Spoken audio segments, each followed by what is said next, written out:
எப்படி பாக்குறீங்க அந்த குட்டி கதையை? குட்டி கதை சொல்றது பிரச்சனை இல்லை, பட் அந்த கதை ரொம்ப கனெக்டா இருக்கும்னு நினைக்கிறேன். இன்னும் பெட்டர் ஸ்டோரியா ரெடி பண்ணிருக்கலாம். டீம்ல வந்து நல்ல பேச்சாளர்கள் இருந்தா நல்லா இருக்கும். இனிஷியலா ஸ்டார்ட் பண்ணும்போது ரொம்ப எஃபெக்டிவா இருக்கும். விஜய் பேசுற பேச்சு அவர் ரசிகர்களுக்கானது மட்டுமாவும் அவர் தொண்டர்களுக்கானது மட்டுமா இருக்கக்கூடாதுங்கிறதா. பச்சா பையன், அந்த பையன், இந்த பையன் அண்டர் எஸ்டிமேட் பண்றது.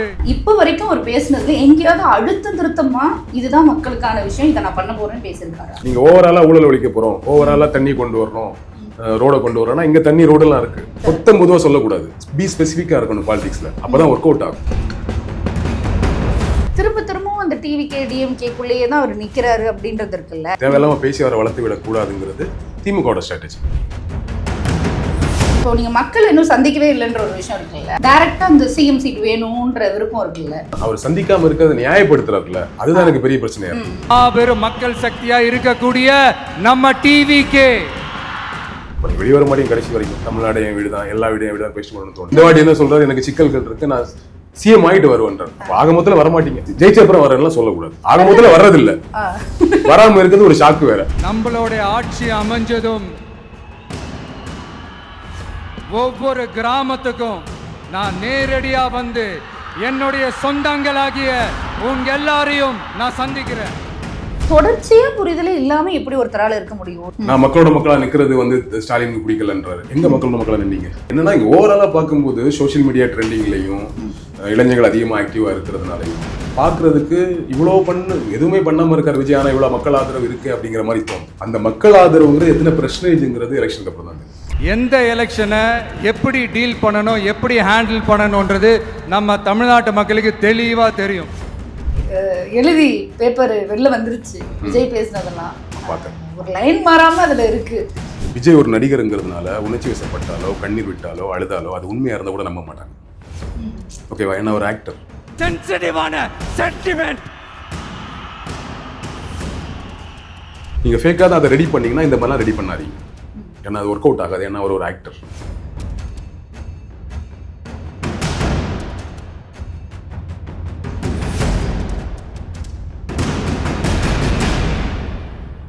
வணக்கம் மிஷன். வணக்கம்.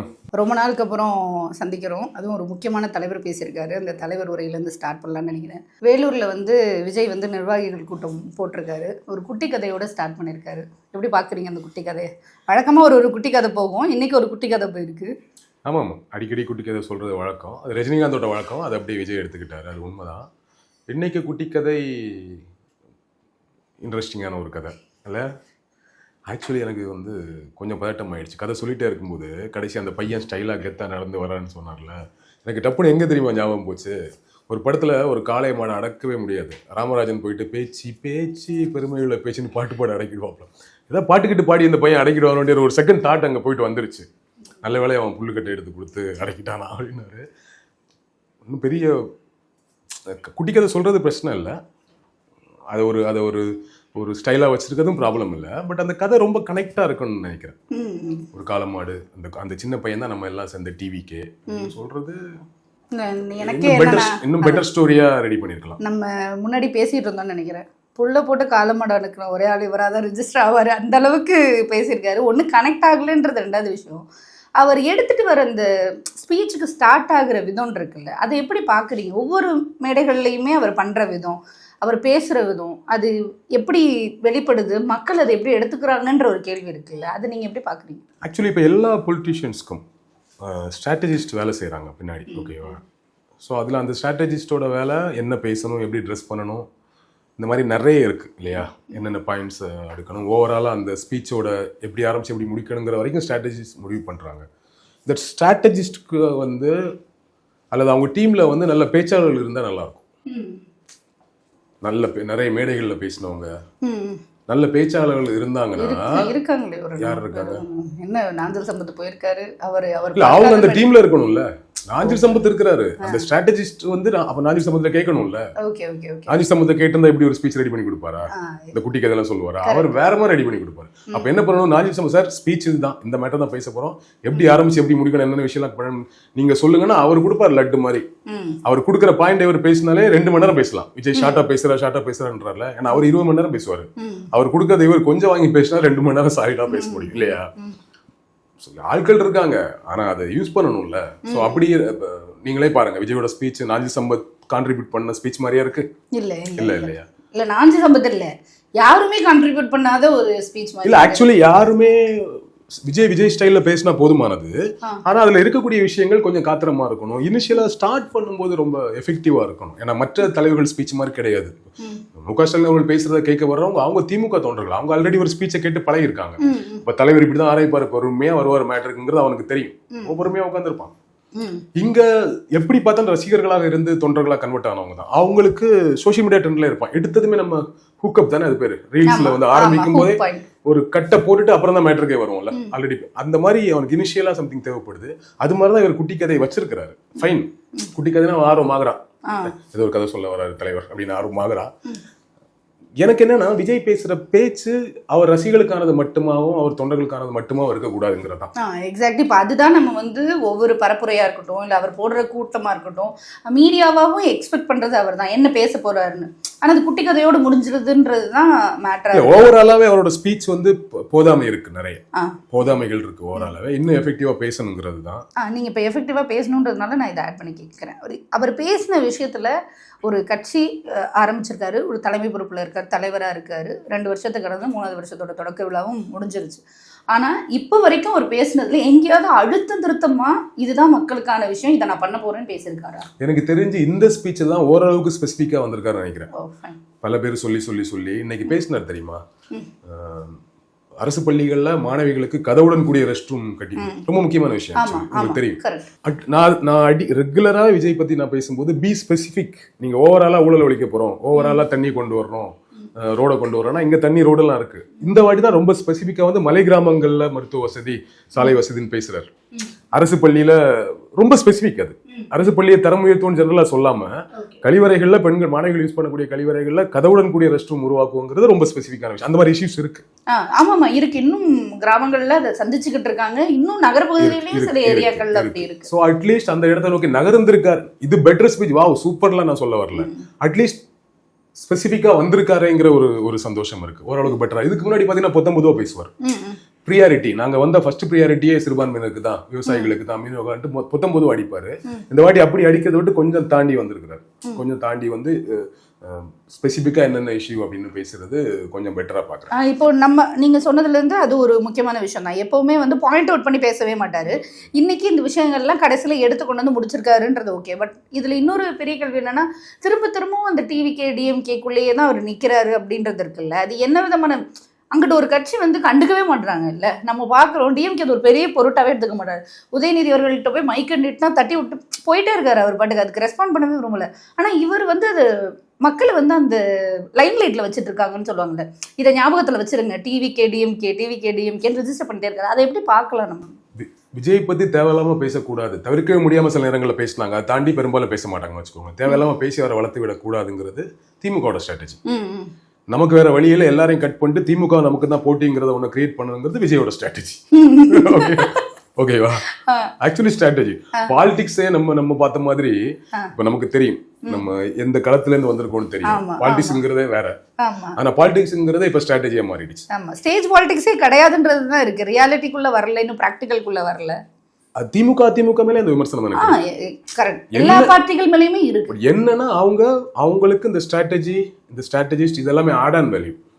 இங்க மொத்தமே அதுவா இருக்கு. ரெண்டுக்கும் வித்தியாசம் புரியும். அவங்க ஆல்ரெடி களத்துல இருந்து வந்ததுனால இன்னைக்கு ட்ரெண்டுக்கு ஏற்ற மாதிரி அதை ஆட் ஆன் பண்ணிக்கிட்டாங்க. அதுக்கேற்ற மாதிரி வேலை செய்யுங்க. அதனால தான் வந்து மேடையில ஸ்டாலின் உட்காந்து கால் மேல கால் போட்டு உட்கார்றது, இந்த நிறைய கிட்டத்தட்ட ஈவென்ட் மேனேஜ்மெண்ட் கம்பெனி மாதிரி ஏகப்பட்ட விழா நடத்திட்டு இருக்காங்கல்ல. இதெல்லாம் ஸ்ட்ராட்டஜிஸ் தான், ஸ்ட்ராட்டஜி சொல்லி கொடுக்குற வேலை தான். இதெல்லாம் ஆட் ஆன் தான் அவங்களுக்கு. இந்த எலெக்ஷன்ல இந்த மாதிரி விஷயங்களை பண்ணுவாங்க. ஆனா களத்துல ஒரு வேலை நடந்துட்டு இருக்கும். இது புதிய கட்சி, களத்துல வேலை செய்ய ஆரம்பிக்கல. அப்படிங்கும் பொழுது பண்றது எல்லாமே ஸ்ட்ராட்டஜியா இருக்கு. ஸோ மொத்தத்துல ஒரு ஸ்ட்ராட்டஜி. நம்ம ரொம்ப தெளிவா உட்காந்து எது ஸ்ட்ராட்டஜி, எது தேவையான பாலிடிக்ஸ், நமக்கு எதிரி யாருங்கிறத மக்கள் புரிஞ்சுக்கணுங்கிறதா. கரெக்ட். இப்போ நீங்க மக்கள் இன்னும் சந்திக்கவே இல்லைன்ற ஒரு விஷயம் இருக்குல்ல, அது ரொம்ப 1 வருஷம் சந்திக்காம இருக்கலாம், 2வது வருஷம் சந்திக்காமல் இருக்கலாம், 3வது வருஷம் சந்திக்காமல் இருக்கலாம். இப்போ எலெக்ஷன் நெருங்கிடுச்சு, இப்பயும் சந்திக்காமல் இருக்கிறது. ஆனால் எனக்கு வந்து டைரெக்டாக அந்த சிஎம் சீட் வேணுன்ற விருப்பம் இருக்குல்ல, அதை எப்படி பார்க்குறது, எப்படி எடுத்துக்கிறதுன்னு ஒரு கேள்வி வந்துக்கிட்டே இருக்குல்ல. ஒரு குரூப் வந்து அதை அக்செப்ட் பண்ணிக்கிறாங்க, அதுவே நமக்கு வந்து ஒரு பெரிய கேள்வி இருக்குது. என்னடா எப்படி அக்செப்ட் பண்ணிக்க முடியும்னு. மக்களே சந்திக்காம டைரக்ட் சிஎம்னு யாராவது அப்படி ஆயிருக்காங்களா இது வரைக்கும்? நம்ம எனக்கு அவர் சந்திக்காம இருக்கிறது ஒரு பிரச்சனையா இருந்து இப்ப நான் அதையே மறந்துட்டேன். அவர் சந்திக்கவே மாட்டாருங்கிற முடிவுக்கு வந்துட்டேன். ஆனா அவர் சந்திக்காம இருக்கிறத நியாயப்படுத்துறாருல, அதுதான் எனக்கு பெரிய பிரச்சனையா இருக்கு. நான் போன வாட்டி என்ன சொன்னாரு, என்ன எல்லாரும் வீட்டுல இருக்குன்றாங்க, தமிழ்நாடு என் வீடு தான் ஒரு நியாயப்படுத்துறாரு. அப்ப நீங்க வெளியே வர மாட்டேங்க கடைசி வரைக்கும், தமிழ்நாடு என் வீடு தான், எல்லா வீடும் என் வீடு தான் பேசிட்டு வரணும்னு தோணுச்சு. இந்த வாட்டி என்ன சொல்றாரு, எனக்கு சிக்கல்கள் இருக்கு, நான் சிஎம் ஆயிட்டு வருவேன்றார். ஆக மொத்தத்துல வரமாட்டீங்க, அப்படிதானே தோணும் நமக்கு. ஆக மொத்தம் பனையூர் வீடு மட்டும் தான், ஆக மொத்தத்துல வெளியே வர மாட்டீங்க, மக்களை சந்திக்க மாட்டீங்க அப்படிங்கிறது வந்து நல்லதல்ல. மக்களை சந்திச்சாதான் தலைவன். நான் மக்களை சந்திக்காம வீட்டுல இருந்து எப்படி தலைவன் ஆக முடியும்? பட் இப்போ எலெக்ஷன்ல நீங்க சந்திக்காம இருக்க முடியாது. இப்போ வழக்கமா மாசத்துக்கு ஒரு கூட்டம் நடக்கும், இந்த வாட்டி 2 வாரத்துல ஒரு கூட்டம் நடந்துருச்சு. இனிமே கொஞ்சம் அந்த கூட்டத்தை இன்க்ரீஸ் பண்ணுவாங்க. சிக்கல் இருக்கதான் செய்யும். உங்களுக்கு அவ்வளோ ஈஸியா புதுசா ஒரு கட்சி தொடங்கிட்டு அப்படியே எல்லாமே பக்காவா ரெடி பண்ணி வாங்க சார், போங்க சார், மக்களை சந்திங்க சார் அனுப்பிச்சு விடுவாங்களா? பொதுவா அது இன்னைக்கு திமுக இருக்கால, நம்ம திமுக மேல ஒரு பழியை போடுறாங்க. அதிமுக இருந்தா அதிமுக இதே பழிதான் வரும். நான் சொல்றது, இது தெரிஞ்சதை நீங்க அரசியலுக்கு வரணும். இதுக்கு நடுவுல தான் நீங்க பாலிடிக்ஸ் பண்ணணும். விஜய் ஒரு புகழ்பெற்ற நடிகர், அதுல மாற்றுக்கிறது கிடையாது. உள்ள வந்தாருன்னா அவருக்கு ஒரு கூட்டம் வருங்கிறது தெரியும். அப்போ விஜய் போட்டோம், தமிழ்நாடு ஃபுல்லா போட்டோம், அவர் கூட்டம் கூடட்டும், வளர்த்து விடுவாங்களா கவர்மெண்ட்? பண்ண மாட்டாங்க. எலக்டோரியல் பாலிடிக்ஸ் அது நடக்காது. சும்மா ஒரு கூட்டம் இல்லாம கட்சி ஆரம்பிச்சாலே அது எப்படி அடிக்கலாம் தான் யோசிப்பாங்க. அப்படி இருக்கும்போது பிராக்டிகல் சரி தப்பு நான் டிஸ்கஷன் வரல, நான் பிராக்டிகலா என்ன நடக்குங்கிறத பேசுறேன். அப்ப பிராக்டிகலா இதான் நடக்குன்னு புரிஞ்சுதான் நீங்க வரணும் ஒண்ணு. சோ எல்லாத்துக்கு மேல இப்ப என்னாச்சு, கரூர் மாதிரியான இன்சிடென்ட் அவங்க இவ்வளவு ரெஸ்ட்ரிக்ஷன் போட்டது நியாயமான ஆயிடுச்சு. இல்ல இது கரூரை தாண்டி அவர் கூட்டம் போட்டாலே ஒரு டெத்ன்றது தொடருதும் போது அப்ப என்ன பண்ணுவாங்க, கண்டிப்பா அதை இன்னும் ஸ்ட்ரிக்ட் பண்ணுவாங்க. உங்களுக்கு அவ்வளவு ஈஸியா அனுமதி கிடைக்காது. அப்ப இதுக்கு நடுவுல நீங்க போராடி பல விஷயங்களை செஞ்சு மக்களை தானே சந்திக்க முடியல. உள்ளரங்க கூட்டம் நடத்துங்க இன்னைக்கு. அதனாலதான் பந்தல் போட்டு பஸ்ஸை பந்தலுக்குள்ள இறக்கி விட்டு ஒரு இதை பண்ணி, எனக்கு இந்த விஷயம் தெரிஞ்சோன்னா ஓகேவா இருந்தது. அட்லீஸ்ட் வெயில்ல இருந்து ஒருத்தர் மயங்கி போயிடக்கூடாது, ஒரு உயிரம் இருந்தாலும் போகக்கூடாதுன்றது தானே நம்மளோட. நான் என்ன சொல்றேன், விஜய்க்கு தொடர்ச்சியாக பொதுவெளியில் ஒரு பெரிய கூட்டத்தை சந்திக்கிறதா ரெஸ்ட்ரிக்ஷன் இருக்கு. ஆனா உள்ளரங்க கூட்டங்கள் நம்ம ரெகுலரா பண்ணிடலாம். இவர் வந்து கல்வி விழாலாம் நடத்துறாருல, அதுக்கெல்லாம் எந்த ரெஸ்ட்ரிக்ஷன் இருக்கிறது இல்லை. அது மாதிரி இவர் டிஸ்ட்ரிக்ட் தொகுதிக்கு ஒரு இடத்த சந்திச்சு வாரம் போய் போடலாம். 2000 பேர் தான் சார் வருவாங்க, அந்த தொகுதியில் இருக்கக்கூடிய மக்கள் நிர்வாகிகள் தான் வருவாங்க, பெரிய கூட்டம்லாம் வராது. நான் போய் பேசுறது மக்களுக்கு போய் ரீச் ஆகுங்கிறது தெரியல இவருக்கு. அங்க இருக்க 2000 பேர் கட்சிக்காரங்களா இருந்தா கூட அவர் தமிழ்நாடு தானே பேசுறாரு. சோ அந்த மாதிரி உள்ளரங்க கூட்டங்களை சூஸ் பண்ணலாம். என்ன இதுக்கு நடுவுல ரொம்ப ஈஸியா அனுமதி கிடைக்கிற மாதிரி என்னெல்லாம் பிளான் இருக்கு? இப்ப சத்தியபொம்மால கூட கூட்டினாங்கல்ல, சத்தியபொம்மால ஒரு பெரிய நிகழ்ச்சி பண்ணாங்க இந்த கரூர் சம்பவத்துக்கு அப்புறமா, சக்சஸ்ஃபுல்லா தான் பண்ணி முடிச்சாங்க. அதுல இருந்து உயிரிழப்புகளும் நடக்கல, யாருக்கும் எந்த பிரச்சனையும் நடக்காது. உள்ளரங்க கூட்டங்கள்ல உங்களுக்கு பொதுவா நடக்காது. ஏன்னா ப்ராப்பரா அனுமதி கார்ட்ஸ் எல்லாம் இருக்கிறவங்க தான் உள்ள விடுவாங்க. ப்ராப்பரா ஒரு செக்அப் இருக்கும்போது பெரும் கூட்டம் வந்துடாது இல்லையா? சோ அது என்ன ஈஸியா பண்ண இந்த ரெஸ்ட்ரிக்ஷன் நடுவில் நம்ம என்ன கண்டிப்பா சிக்கல் இருக்கும், எல்லாருக்குமே இருந்திருக்கு, இவருக்கு இருக்கும். அப்ப இதை தாண்டி அவர் எப்படி சந்திக்கிறதா பாக்கணுமே தவிர ஜெயிச்சப்புறம் வரலாம் சொல்லக்கூடாது. ஆரம்பத்துல வர்றதில்ல, வராம இருக்கிறது ஒரு ஷாக்கு வேற அப்படிங்கிற மாதிரி இருக்கு. அந்த பிராக்டிக்கல் சொன்னீங்கல்ல, பிராக்டிக்கலி இதெல்லாம் நம்ம தெரிஞ்சு வச்சிருக்கோம்னு பாரு. அவர் தான் இப்போ இன்னைக்கு ஸ்பீச்ல சொல்ற பிராக்டிக்கலே வேண்டாம், டைரக்டா எனக்கு மார்க் தான் வேணும்ன்றாரு. அப்போ நம்ம அதுல இருந்து என்ன எடுத்துக்க முடியும்னா, நான் களத்துக்குலாம் போக மாட்டேன், சிஎம் சீட்டு எனக்கு வேணும் அப்படின்றது ஒன்று. ரெண்டாவது, இந்த விஷயத்தோட சேர்த்து இன்னொரு விஷயம் பேசணும்னா, அவர் கம்பேர் பண்ணார்ல ஒரு விஷயம். ஸ்டாலின் அவர்கள் வந்து சொல்கிறாங்க, தமிழ்நாட்டுக்கும் டெல்லிக்கும் தான் வந்து காம்படிஷனு, தமிழ்நாட்டுக்கும் என்டிஏக்கும் தான் காம்படிஷன், நீங்கள் ஏன் சட்டமன்ற தேர்தலுக்கு வந்து அதை போய் இழுக்கிறீங்க அப்படின்னு. இது எந்த புரிதலோடு அவர் அணுகிறாருன்னு தெரில. நாம் இதை எப்படி புரிஞ்சுக்கிறோன்றது ஒரு ஐடியா. ஓவரால் ஸ்பீச்சில் அது எப்படி அந்த மாணவிகளுக்கான கழிவறை பற்றி பேசுறது நல்ல விஷயமோ, அது மாதிரி ஓவரால் ஸ்பீச்சில் தப்பான விஷயம் இன்னைக்கு இதுதான். எலெக்ஷன் தமிழ்நாட்டில் நடக்குது, தமிழ்நாட்டுக்கு, தமிழ் மக்களுக்கு, தமிழ் மக்களின் நலனுக்கு யார் எதிரி அப்படிங்கிறத சூஸ் பண்ணி டிஎம்கே வந்து என்ன சொல்றாங்க, தமிழ்நாடு விசஸ் டெல்லி, தமிழ்நாடு விசஸ் பிஜேபின்றாங்க. அதுல ஒரு லாஜிக் இருக்கு. ஏன்னா பிஜேபியும் டெல்லியில் ஆளுகிற பிஜேபி அரசு தமிழக நலனுக்கு என்ன பண்ணிருக்கு, பண்றதெல்லாம் தமிழகத்துக்கு எதிரான விஷயம். மும்மொழி கொள்கையா இருக்கலாம், தேசிய கல்விக் கொள்கையா இருக்கலாம், நீட்டா இருக்கலாம், நிதி தராததா இருக்கலாம், அடிக்கிட்டே போலாம். திருப்பரங்குன்ற இஷ்யூவா இருக்கலாம், சிறுபான்மையினருக்கான பிரச்சனையா இருக்கலாம், அடிக்கிட்டே போலாம். ஒட்டுமொத்த விஷயமும் தமிழ்நாட்டுக்கு எதிரான வேலைகளை செய்யும் பொழுது டிஎம்கே அந்த ஸ்டாண்ட் எடுக்கிறாங்க. அதுல ஸ்ட்ராட்டஜி இருக்கு, லாஜிக்கலியும் கரெக்ட். அதுல ஒரு ஸ்ட்ராட்டஜியும் இருக்கு. ஏன்னா பிஜேபி கேங்ஸ்ட் அங்க ஓட்டு இருக்கு, அதை அறுவடை பண்ணணுங்கிற ஸ்ட்ராட்டஜி இருக்கு. அட் த சேம் டைம் அந்த ஸ்ட்ராட்டஜிக்குள்ளே ஒரு லாஜிக் இருக்கு. உண்மைதானே? என்னத்தை தமிழுக்கு நீங்க ஆதரவா போயிட்டு உங்களை எதிர்க்காம இருக்கிறதுக்குன்னு அவங்க ஒரு ஸ்ட்ராட்டஜி எடுக்கிறாங்க. இவர் என்ன சொல்றாரு, இங்க பிஜேபி சீன்ல இல்லையே தமிழ்நாடு எலெக்ஷன், அப்புறம் எதுக்கு பிஜேபி பத்தி பேசுறீங்க அப்படின்னா, ஏதாவது லாஜிக் இருக்கா? பிஜேபி சீன்ல இல்லைன்னு எப்படி சொல்ல முடியும்? மத்தியில் ஆளுகிற கட்சி தமிழ்நாட்டுக்கு எவ்வளவு குடைச்சலை கொடுத்துட்டு இருக்காங்க. கடந்த 4 வருஷத்துல 2021 முன்னாடி 2017 டு 2021 வரைக்கும் எடப்பாடி கூட சேர்ந்து இங்க என்னெல்லாம் பண்ணாங்கன்னு தெரியும். திருப்பி என்னெல்லாம் பண்றதுக்கு கலட்டி விட்ட கூட்டணி திரும்ப எடப்பாடியை கூட சேர்த்துட்டு வந்து உட்கார்ந்துருக்காங்கன்னு தெரியும். இந்த வாட்டி ஜெயிச்சா தமிழ்நாட்டில் அவங்க என்னெல்லாம் பண்ணுவாங்கன்னு தெரியும். அப்புறம் எப்படி பிஜேபி இந்த எலெக்ஷன்ல ரோல் இல்லைன்னு சொல்றது? பிஜேபிக்கு ரோல் இல்லைன்னா பிஜேபி எதுக்கு இவ்வளவு முட்டி மோதிட்டு இருக்காங்க? ஒருவேளை பிஜேபி இன்னைக்கு தனியா நிக்கிறாங்கன்னு வச்சுக்கோங்களேன், தனிச்சு நிக்கிறாங்க, அப்போ ஒண்ணுமே இல்லைன்னு சொல்லிட்டு போறாங்க. சீன்ல இல்லாதவங்க பத்தி ஏன் பேசிட்டு இருக்கீங்கன்னு சொல்லிடலாம். அவங்க ஏடிஎம் கூட இருக்கிறாங்க. should be danger, கரெக்டா? இப்ப அந்த கூட்டணி ஜெயிச்சிருச்சுன்னா இங்க நடக்க போறது ஏடிஎம் ஆட்சி மட்டும் இல்ல, பிஜேபியோட ஆட்சியும் கூட தான். அதோட சேர்த்து சொல்ல முடியாது, அது பிஜேபி ஆட்சியே கூட இருந்திரலாம். ஆமா, அது ஏடிஎம்கள் இருக்கக்கூடியவங்களோட ஆளுமையை பொறுத்தது இல்லையா? அப்போ டேஞ்சர்.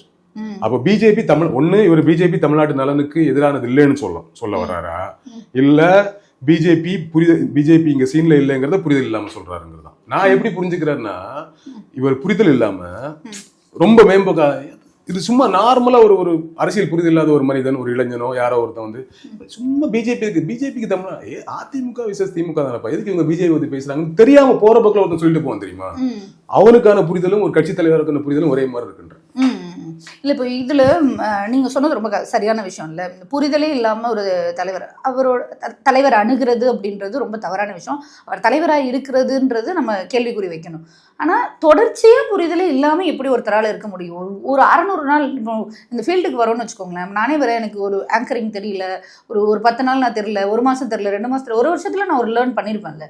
ஏன்னா நீங்கள் பார்த்துட்டு 2 வருஷமாவும் அப்படியே தான் எல்லா மேடைகள்லையும் பேசுகிற மாதிரியான இது வருது. ஆனால் எங்கேயோ நீங்கள் சொல்கிற அந்த ஹூக் பாயிண்ட்டை எடுத்துகிட்டு வந்து எங்கேயோ ஒரு இடத்துல இன்னைக்கு இருக்க இந்த ஜென்சியவோ ஆல்ஃபாவோ ஒரு பிடிக்கிற வேலைகளில் பார்த்துறாரு. இப்போ இது என்ன மாதிரியான பாலிடிக்ஸ்ன்ற ஒரு கேள்வி இருக்கிற அளவுக்கு இவரை நம்பி இப்போ ஒரு சப்ஜெக்ட் கொடுக்குறாங்கல்ல, பரவாயில்ல இவருக்கு கொடுங்களேன், ஜெயிச்சாதான் என்ன இவர் எதாவது செய்வார், அதை எப்படி பார்க்கலாம்? அதுதான் உலகத்தில் மிக ஆச்சரியமான விஷயம். நம்ம வந்து ஒர்க்குக்கு தான் ரிசல்ட்.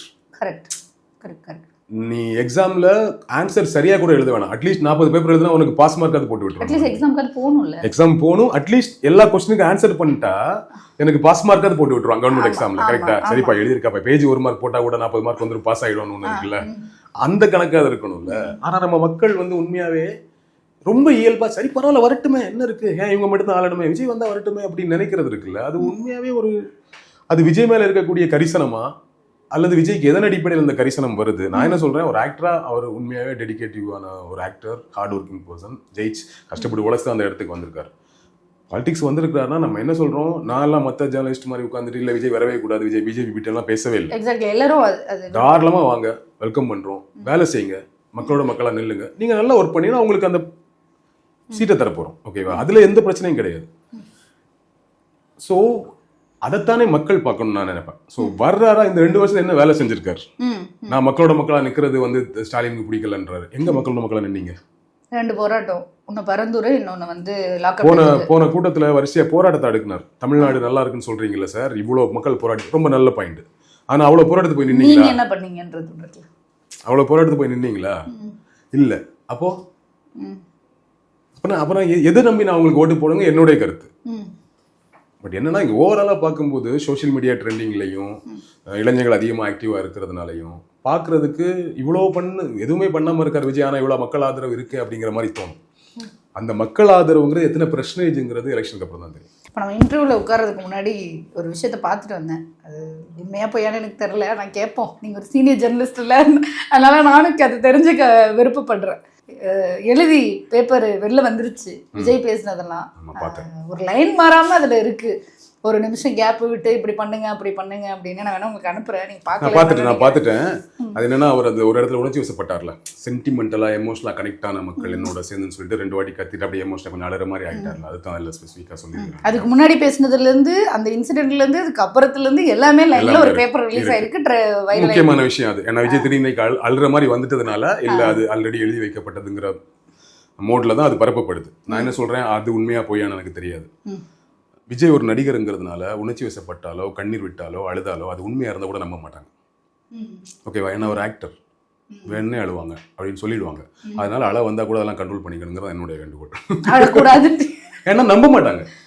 இப்போ நான் அவர் பொய்யா எழுதாரு, பேப்பர்ல எழுதி கொடுத்ததான் சொல்றாரு, நான் சொல்லல, நான் நம்பவும் விரும்பல. அது உண்மையாவோ பொய்யா எப்படி வேணா எழுதிட்டு போட்டோம், எனக்கு தெரியாதுல்ல. ஆமா, ஏன்னா இப்படி ஒன்று கிரியேட் பண்ணி அனுப்புறதும் ஒரு பெரிய விஷயம் கிடையாது. ஆமா, நீங்க சொன்ன மாதிரி ChatGPT போட்டு அடிச்சா வந்துற போகுது. என்ன பேசினாரோ அந்த அப்படியே தூக்கி போட்டா அழகா வந்துடும். அதுக்குள்ள இந்த மேட்டரா அது எடுத்துடலாம், அது ஒரு போட்டோ மாதிரி என்ன வேணா பண்ணிக்கலாம். டெக்னாலஜி. ஆமா, அது ஃபேக்கா கூட இருக்கலாம், உண்மையா கூட இருக்கலாம், நமக்கு தெரியல. நான் சொல்றேன், அது உண்மையோ ஃபேக்கோ, அவர் உண்மையா எழுதிருந்தால் கூட மக்கள் நம்ப மாட்டாங்க, ஏன்னா அவர் நடிகருங்கிறதுனால. நீங்க ஃபேக்கா தான் அதை ரெடி பண்ணீங்கன்னா இந்த மாதிரிலாம் ரெடி பண்ணாதீங்க, ஏன்னா அது ஒர்க் அவுட் ஆகாது. ஏன்னா அவர் ஒரு ஆக்டர், ஒரு அரசியல்வாதி எழலாம். செந்தில் பாலாஜி எழுதே ஒத்துக்கல, அன்பில் மகேஷ் எழுதே பியூர் பொலிட்டிஷியன் எழுததே இவங்க ஒத்துக்கல இல்லையா? அப்படிப்பட்ட நான் என்ன சொல்றேன், 40 பேர் இறந்துருக்க இடத்துல, 100 பேர் உயிருக்கு போராடி இருக்கக்கூடிய இடத்துல, குழந்தைங்க பெண்கள் இருக்கக்கூடிய இடத்துல நான் வந்து அழுதுருவேன். நீங்க என்ன, நான் அழுது ஒரு வீடியோ போட்டதுக்கே நம்பல. முதல்ல கண்ணீர். சோ அது அவங்களுடைய கண்ணீர் உண்மையான கண்ணீராக கூட இருக்கலாம். சூழல் அப்படி ஒரு சிச்சுவேஷன் உங்களை அளவு வச்சிரும். கமல் சொன்ன மாதிரி மரண வீடுகளில் இறந்து போனவர் உங்க சொந்தக்காரருக்குன்னு அவசியம் இல்லை, அந்த சூழலை உங்களை இல்லையா? சோ அப்ப அதுக்கு ஒரு லாஜிக்காச்சும் இருக்கு. ஈவன் அவங்க எல்லாம் பொலிட்டிஷியன்ஸ், அப்படியுமே அவங்களதே நம்பல. அப்போ ஒரு நடிகர்கள் தான் நம்புவாங்களா? அதனால உண்மையாவே அழுக வந்திருந்தா அதெல்லாம் வரக்கூடாது. இல்ல ஒன்னு கிரியேட் பண்ண நினைச்சா கூட எல்லாம் கிரியேட் பண்ணக்கூடாது. அப்படிங்கிறது நம்முடைய ஓவராலா அவரோட ஸ்பீச் இன்னைக்கு எப்படி பாக்குறீங்க? ஓவராலா கொஞ்சம் பெட்டரா இருக்கு. இந்த வாட்டி எனக்கு பிடிச்சது அவர் ஸ்பெசிஃபிக்கா அந்த மலை கிராமங்கள் பத்தி சொன்னது, அந்த பள்ளிக்கூடங்கள் பத்தி பேசினது, கல்வி சார்ந்த சில விஷயங்களை கொண்டு வரணும்னு பேசினது. அதுலயும் மாற்றுக்கருத்து இருக்கு, பட் டீடைலா போல மாற்றுக்கருத்துகள் இருக்கு. பட் அட்லீஸ்ட் கொஞ்சம் பி ஸ்பெசிஃபிக்கா வந்தேன். இதுக்கு முன்னாடி தண்ணீர், குடிநீர், சாலை வசதி, சுகாதாரம்லாம் கொண்டு வருவோம், அதெல்லாம் ஆல்ரெடி இங்க நல்லா இருக்குதுன்னு சொல்லுவோம்ல. அதனால இந்த வாட்டி அப்படியெல்லாம் பொதுவா பேசாம ஸ்பெசிஃபிக்கா என்னென்ன இஷ்யூ இருக்குன்னு கொஞ்சம் அட்ரஸ் பண்ணிருக்காரு. இன்னும் டீப்பா போலாம். இன்னும் கவர்மெண்ட் ஸ்கூல்ஸ்ல கொஞ்சம் இஷ்யூஸ் இருக்கு. ஒரு 50 இயர்ஸ்ல எங்கேயோ சூப்பரா டெவலப் ஆயிருக்கு, பெரிய டெவலப்மெண்ட் நடந்திருக்கு, பெட்டர்மெண்ட் நடந்திருக்கு. ஆனாலும் இஷ்யூஸ் இருக்குல்ல. சோ அந்த இஷ்யூஸ் அட்ரஸ் பண்ணி பேசுறதா ஒரு பொலிட்டிக்கல் பார்ட்டியோட வேலை. ஸ்பெசிஃபிக்கா பி ஸ்பெசிஃபிக் அப்படின்னு சொல்லுவோம். சும்மா ஊழலாம், என்ன ஊழல் சொல்லு, அவ்வளவுதான். சும்மா இது சொல்லாத, என்ன மேட்டர்னு சொல்லு, மொத்தம் பொதுவாக சொல்லக்கூடாது. பி ஸ்பெசிஃபிக்கா இருக்கணும் பாலிடிக்ஸ்ல, அப்பதான் ஒர்க் அவுட் ஆகும். ஸோ அந்த மாதிரி கொஞ்சம் பி ஸ்பெசிஃபிக்கா அப்படி எல்லாமே பேசிட்டான்னு சொல்லல, பி ஸ்பெசிஃபிக்கா நகர்ந்துருக்காரு. முன்னாடி போன ஸ்பீச்ல இருந்து போன மேடை இந்த மேடை பாத்தீங்கன்னா அந்த பெருசா ஃபுல்லா புக்கை பார்த்து பேப்பரை பார்த்து வாசிக்கிற பழக்கம் குறைஞ்சிருக்கு. ஜஸ்ட் ஹிண்ட்ஸ் மட்டும் பாத்துக்கிறாரு, மற்றபடி பேசுறாரு. ஸோ அதெல்லாம் கொஞ்சம் பெட்டர்மெண்டா இருக்கு. 2 மணி நேரம் பேசணுங்க நம்ம, நீங்க ஒரு தலைவரோட ஸ்பீச்னா அப்படிதானே பழகி இருக்கிறோம். எங்க ஊர்ல வைகோலாம் வருவார் முன்னாடி, நான் சின்ன குழந்தையா இருக்கும்போது. நான் வந்து அதெல்லாம் கேட்டு மயங்கி இருக்கிறேன், அப்படி கேட்டே இருப்போம். அப்படிதான் நம்ம பார்த்து வளர்ந்துருக்கிறோம். பட் இன்னைக்கு இருக்க தலைமுறை, ஜென்சி தலைமுறை, ஷார்ட்ஸ் பார்த்து வளர்ந்த தலைமுறை, அவங்களுக்கு இப்படிதான் அணுக வேண்டியதா இருக்கு. இப்படிதான் அணுக வேண்டியது நினைக்கிறாங்க. அப்படி அணுக வேண்டியது இல்லைங்கிற என்னுடைய கருத்து. அவனுக்கு கொடுங்க, அவன் அப்படிதான் இருக்கான்னு. அவன் சாம்பார் சாதம் தான் சாப்பிடும், அவன் சாம்பார் சாதமே போட்டுருப்பீங்களா? கொடுங்க, ஏன் மட்டன் பிரியாணி கொடுத்தாதானே சாப்பிடுவான். அப்பதானே டேஸ்ட் தெரியும். ஓகே விஷயம், நிறைய விஷயம் பேசணும். அடுத்து ஒரு கூட்டம் போடுவாருன்னு நினைக்கிறேன், அதுக்கப்புறம் அதுலயும் பேசுவோம். நீங்க சொன்ன மாதிரி அட்லீஸ்ட் இந்த இடத்துக்கு நகர்ந்திருக்காரே அப்படின்றத வந்து நம்ம பாசிட்டிவா தான் எடுத்துக்கணும். நீங்க 2 இடத்துல 3 இடத்துல நீங்க சொல்லிட்டீங்க அவர் வரக்கூடாதுன்னு நாம நினைக்கல. ஆனா மக்களுக்கான தலைவரா வர்றதுக்கு இதெல்லாம் பண்ண வேண்டிய தேவை இருக்குன்னு அந்த விதத்துல நகர்ந்ததை நினைச்சு எனக்கும் சந்தோஷம் தான். உங்களுடைய நேரம் ஒதுக்கி இன்டர்வியூ கொடுத்ததுக்கு ரொம்ப ரொம்ப நன்றி. Thank you so much, Vijay. Thank you.